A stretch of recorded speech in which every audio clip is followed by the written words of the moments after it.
Recording in progress. ನನ್ನ destiny number psychic number 222 ಬರುತ್ತೆ. So ನನಗೆ ಏನಂತ ಅಂದ್ರೆ ತುಂಬಾ ಮೈಂಡಲ್ಲಿ ತುಂಬಾ ರನ್ ಆಗ್ತಾ ಇರುತ್ತೆ. ಅಂದ್ರೆ 24 hours ನಂಗೆ ಒಮ್ಮೊಮ್ಮೆ ಸಾಲಲ್ಲ ಅಂತ ಅನ್ಸೋದು.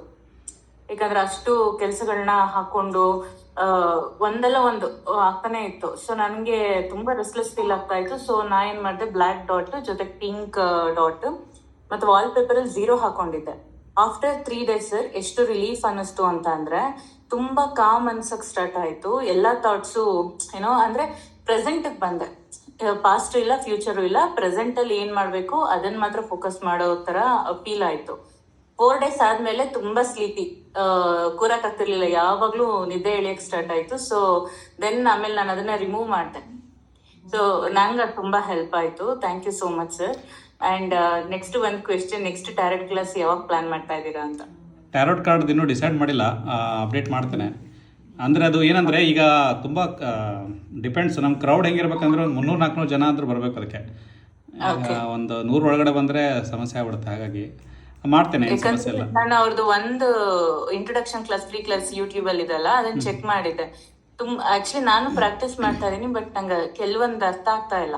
ಸೊ ಬಟ್ ಅದು ಕೆಲವೊಂದು ವೆರಿ ಕ್ಲಿಯರ್ ಆಗಿದೆ ಅಂತ ಅನ್ನಿಸ್ತು ನನಗೆ. ಸೊ ಹೆಲ್ಪ್ ಆಗುತ್ತೆ ಅಂತ ಅನ್ನಿಸ್ತು. ನೀವು ಬ್ಲ್ಯಾಕ್ ನ ಎಲ್ಲಿ ಹಾಕೊಂಡಿದ್ರ? ಮೊಬೈಲ್ ಅಲ್ಲಿ ಹಾಕೊಂಡಿದ್ರಾ, ಚೀಟಿ ಅಲ್ಲಿ ಹಾಕೊಂಡಿದ್ರಾ?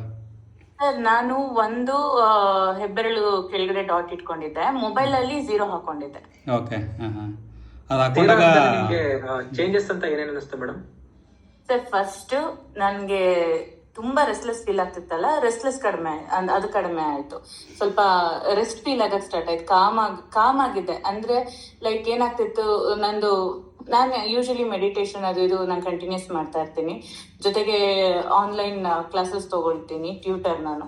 ಸೊ ಮತ್ತೆ ಮಕ್ಳಿದಾರೆ, ಮಗು ಸ್ಕೂಲ್ ಡ್ರಾಪ್ ಮಾಡೋದು, ಪಿಕ್ ಮಾಡೋದು, ಕಂಟಿನ್ಯೂಸ್ ವರ್ಕ್. ಬೆಳಿಗ್ಗೆ ಇದ್ರೆ ಸಂಜೆವರೆಗೂ, ಲೈಕ್ ಮಲ್ಗೋವರೆಗೂ ಟೈಮ್ ಸಿಗಲ್ಲ ನನಗೆ ಅಂತ. ಸೊ ನನಗೆ ಅನ್ನಿಸ್ತಾ ಇತ್ತು ತುಂಬಾ ಓಡ್ತಾ ಇದೀನಿ. ಆಮೇಲೆ ಅವಾಗ ಹೆಂಗಾಯ್ತು ಅಂದ್ರೆ, ಓಕೆ ಒಂದೇ ಸಲ ಇಷ್ಟು ಕೆಲಸ ಬೇಡ, ಇದನ್ನ ಫಸ್ಟ್ ಪ್ರಿಯಾರಿಟೈಸ್ ಮಾಡ್ಕೊಳ್ಳೋಣ ಕೆಲಸಗಳನ್ನ. ಆಕ್ಚುಲಿ ಮುಂಚೆನೂ ಅನ್ನಿಸ್ತಾ ಇತ್ತು ಅದು, ಬಟ್ ಅದು ನನ್ಗೆ ಮಾಡಕ್ ಆಗ್ತಾ ಇರ್ಲಿಲ್ಲ.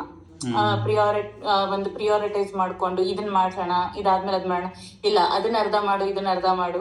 ಒಟ್ಟು ಅಲ್ಲೂ ನೆಮ್ಮದಿ ಇಲ್ಲ, ಇಲ್ಲೂ ನೆಮ್ಮದಿ ಇಲ್ಲ. ತಲೆಯಲ್ಲಿ ಮಾಡಿಲ್ಲ ಅನ್ನೋ ಗಿಲ್ಟ್ ಬೇರೆ ನನ್ಗೆ. ನಾನು ಮಾಡ್ತಿರೋ ಕೆಲಸ ಮಾಡಿಲ್ಲ ಅಂದ್ರೆ ಗಿಲ್ಟ್ ಬೇರೆ ನನ್ಗೆ, ಅಯ್ಯೋ ಇದ್ ಮಾಡಿಲ್ಲ ಅಂತ. ಸೊ ಅದೆಲ್ಲ ಕಡಿಮೆ ಆಯ್ತು. ಪ್ರವೀಣ್ ಈಗ ಝೀರೋ ಹಾಕಿದಾಗ ಕ್ರಿಯೇಟಿವಿಟಿನೂ ಜಾಸ್ತಿ ಆಗುತ್ತಲ್ಲ, ಆಮೇಲೆ ಸರ್ಟನ್ ಟೈಮ್ ಆದ ಕೂಡಲೇ ಏನಾಗುತ್ತೆ? ಇಲ್ಲ ಪ್ರವೀಣ್ ಅವರೇ, ಅಂದ್ರೆ ಈಗ ಕ್ರಿಯೇಟಿವಿಟಿ ಡೆವಲಪ್ ಆಗುತ್ತಾ ಅಂತ ಕೇಳ್ತಿದ್ದಾರೆ. 0 ಅಂದ್ರೆ ಡೆಫಿನೆಟ್ಲಿ. ಯಾಕಂದ್ರೆ ಏನಾಗುತ್ತೆ ಸರ್, ಒಂದೇ ಕೆಲಸದಲ್ಲಿ ಮತ್ತೆ ಒಂದೇ ವಿಚಾರದಲ್ಲಿ ನಮ್ಮ ಮೈಂಡ್ ಫುಲ್ ಬಿಸಿ ಆಗ್ಬಿಟ್ಟಿರುತ್ತೆ. ಡೈಲಿ ಅದನ್ನೇ ನೋಡಿ ಅದನ್ನೇ ಕೇಳಿ ಕ್ರಿಯೇಟಿವಿಟಿ ಅನ್ನೋದೇ ಹೋಗ್ಬಿಟ್ಟಿರುತ್ತೆ. ಹೊಸ ಕೆಲಸ ಮಾಡ್ಬೇಕು ಅನ್ನೋ ಹುಮ್ಮಸ್ಸೇ ಇರಲ್ಲ. ಯಾವಾಗ ನಾವು 0 ಹಾಕೋತೀವೋ ಅವಾಗ ಶೂನ್ಯಕ್ಕೆ ಹೋಗ್ತೀವಲ್ವಾ. ಶೂನ್ಯದಿಂದಲೇ ಸೃಷ್ಟಿ ಅಂತ ನಾವೆಲ್ಲರೂ ಕೇಳಿದೀವಿ. ಯಾವಾಗ ನಾವು 0 ಹೋಗ್ತೀವೋ.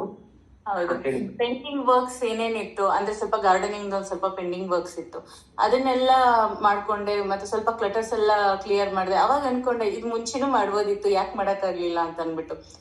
ಅವಾಗನು ಅದೇ ಬಿಸಿ ಇದ್ದೆ. ಬಟ್ ಏನಂತ ಅಂದ್ರೆ ಪ್ರಿಯಾರಿಟೈಸ್ ಅಂದ್ರೆ ಯಾವ್ದನ್ನ ಫಸ್ಟ್ ನಾನು ಕ್ಲಿಯರ್ ಆಗಿ ಮಾಡ್ಕೋಬೇಕು, ಅದು ಒಂದು ಐಡಿಯಾ ಸಿಗಕ್ ಸ್ಟಾರ್ಟ್ ಆಯ್ತು.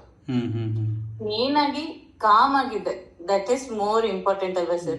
ತುಂಬಾ ಬೆಳಗಿಂದ ಸಂಜೆವರೆಗೂ ಒಂದ್ರಿಂದ ಓಡೋದಕ್ಕಿನ್ನ ಒಂದಾದ್ಮೇಲೆ ಒಂದು ಮಾಡ್ಕೊಳ್ಳೋದು ತುಂಬಾ ಇಂಪಾರ್ಟೆಂಟ್ ಅಲ್ಲ. ಸೊ ಅದು ಅನ್ನಿಸ್ತು. Okay, thank you for your feedback. Thank you sir. ನಂದು ಒಂದು ರಿಕ್ವೆಸ್ಟ್, ಇದು ಕಂಪ್ಲೀಟ್ ನೋಟ್ಸ್ ಪ್ರಿಂಟ್ ಔಟ್ ಸಿಕ್ಕಿದ್ರೆ ಚೆನ್ನಾಗಿರುತ್ತೆ. ಅದು ಬುಕ್ ಅಲ್ಲಿ ಬರುತ್ತಲ್ಲ ನೆಕ್ಸ್ಟ್ ನೋಟ್ಸ್ ನೋಡೋಣ ಮೇಡಮ್. ಬುಕ್ ಅಲ್ಲಿ ಅಂತೂ ಹಾಕಿದ್ದಾರೆ, ಯಾರೋ ಗ್ರೂಪ್ ಅಲ್ಲಿ ಕೊಡ್ತಿದ್ದಾರೆ, ಯಾರೋ ಒಬ್ರು ಬರೀತಿದ್ದಾರೆ. ಸೊ ಅವರಿಗೆ ನಾನು ಇವತ್ತು ಕ್ಲಾಸ್ ಅಲ್ಲಿ ಅದೇ ಹೇಳಲಿಕ್ಕೆ ಬಂದೆ ಆಕ್ಚುಲಿ. ಸೊ ಯಾರು ನೋಟ್ಸ್ ಮಾಡ್ತಿದಾರಲ್ವಾ, ಚೆನ್ನಾಗಿ ಮಾಡಿದ್ದಾರೆ ನೋಟ್ಸ್. ಅವರಿಗೆ ಬೇಕಿದ್ರೆ ನಂದು ಆಫೀಸ್ ನಂಬರ್ಗೆ ನಾನು ಕಾಲ್ ಮಾಡಿದ್ರೆ ನಾನು ಅವ್ರಿಗೆ ಗೈಡ್ ಮಾಡ್ತೀನಿ. ಅಂಡ್ ಒನ್ ಮೋರ್ ಏನ್ ಮಾಡ್ಬೋದು ಅಂತ ಅಂದ್ರೆ, ಇವಾಗ ಗ್ರೂಪ್ ಅಲ್ಲಿ ನಾವು ಆಕ್ಚುಲಿ ಎಲ್ಲದಕ್ಕೂ ಆನ್ಸರ್ ನಿಮ್ಮನ್ನ ವೇಟ್ ಮಾಡೋ ಬದಲು, ಇವಾಗ ನಾವು ಪ್ರಾಕ್ಟೀಸ್ ಮಾಡ್ತಿರ್ತೀವಲ್ವಾ, ಸಜೆಷನ್ಸ್ ಕೊಡ್ಬೋದು. ಇಫ್ ಎನಿ ಮಿಸ್ಟೇಕ್ ಇದ್ದಾಗ ನೀವು ಕರೆಕ್ಟ್ ಮಾಡ್ಬೋದು. ನಾನು ಅವತ್ತೊಂದಿನ ಬರೀ ಸ್ಟೂಡೆಂಟ್ಸ್ಗೆ ಅಂತ ಅನ್ಬಿಟ್ಟು ಒಂದು ಪ್ರಿಪೇರ್ ಮಾಡಿದೆ, ಟ್ಯೂಟರ್ ಆಗಿರೋದ್ರಿಂದ ನಾನು ನಿಮ್ಗೆ ಶೇರ್ ಅಂದ್ರೆ ಗ್ರೂಪ್ ಅಲ್ಲಿ ಹಾಕಿದ್ದೆ. ಸೊ ಆತರ ಒಬ್ಬೊಬ್ರು ಒಂದೊಂದು ಮಾಡಿದ್ರೆ ಅದು ಎಲ್ರಿಗೂ ಯೂಸ್ಫುಲ್ ಆಗುತ್ತೆ, ಯಾಕಂದ್ರೆ ಎಲ್ರಿಗೂ ಆತರ ಮಾಡಿದ್ರೆ ಒಳ್ಳೇದಂತ ಅನ್ಸುತ್ತೆ. ಅಲ್ಲ ಸಾಹಿತ್ಯ ಚೇಂಜ್ ಆಗ್ಬಿಡುತ್ತೆ ಅಂತ. ಅಬ್ಸರ್ವ್ ಮಾಡ್ತಾ ಇದ್ದೆ ಗ್ರೂಪ್ ಅಲ್ಲಿ ಒಬ್ಬರು ಪಾಪ ಮಾಡ್ತಿದ್ದಾರೆ, ಅರುಣನ್ ಅವರು ಎಲ್ಲರೂ ಅವರಿಗೆ ಕೇಳ್ತಿದ್ದಾರೆ ಕೊಡಿ ಯಾವಾಗ ಕೊಡ್ತೀರಾ ಬೇಗ ಮುಗಿಸ್ಕೊಡಿ ಅಂತ. ನೀವು ಎಲ್ಲರೂ ಅವ್ರ ಜೊತೆ ಕೈ ಜೋಡಿಸಿದ್ರೆ ಬೇಗ ಮುಗಿಯುತ್ತೆ. ಅಲ್ಲ ನಂಬರ್ ಇಲ್ಲ, ಒಬ್ರೊಬ್ರು ಒಂದೊಂದು ನಂಬರ್ ಮಾಡಿದ್ರೆ ಸಾಹಿತ್ಯ ಚೇಂಜ್ ಆಗ್ಬಿಡುತ್ತೆ ಅಂತ. ಅಲ್ಲ ಅದನ್ನ ಲಾಸ್ಟಿಗೆ ನಾ ಬೇಕಿದ್ರೆ ಯಾರೊಬ್ರು ಕುತ್ಕೊಂಡು ಫಿಲ್ಟರ್ ಮಾಡ್ಬೋದು. ಲೈಕ್ ನೀವು ಮೊನ್ನೆ ಹೇಳಿದ್ರೆ ಜಾಬ್ ಆಪರ್ಚುನಿಟಿಗೆ ಇದನ್ನ ಮಾಡ್ಬೋದು, ಅದೇ ಕೆರಿಯರ್ಗೆ ಇದಕ್ಕೆಲ್ಲ ಒಂದೊಂದ್ ಇದೆ ಅಲ್ಲ. ಸೊ ಒಬ್ಬೊಬ್ರು ಒಂದೊಂದ್ ಕಾನ್ಸೆಪ್ಟ್ ತಗೊಂಡ್ರೆ ಎಷ್ಟೊಂದಾಗುತ್ತೆ. ಈಗ ರಿಲೇಶನ್ಶಿಪ್ ಇರುತ್ತೆ, ಜಾಬ್ ಆಪರ್ಚುನಿಟಿ ಇರುತ್ತೆ, ಆ ತರದ್ ಒಂದೊಂದಕ್ಕೂ ಒಬ್ಬೊಬ್ರು ಒಂದೊಂದ್ ಮಾಡಿದ್ರು ಎಷ್ಟೋ ವಿಷಯಗಳು ನೀವು ಆಲ್ರೆಡಿ ಕಂಪ್ಲೀಟ್ ಮಾಡಿದೀರಾ, ಬಟ್ ಅದು ರಿಟರ್ನ್ ಫಾರ್ಮ್ ಅಲ್ಲಿ ನಾವು ಅಲ್ಲಿ ಮಾಡ್ಕೋಬಹುದು ಅಂತ.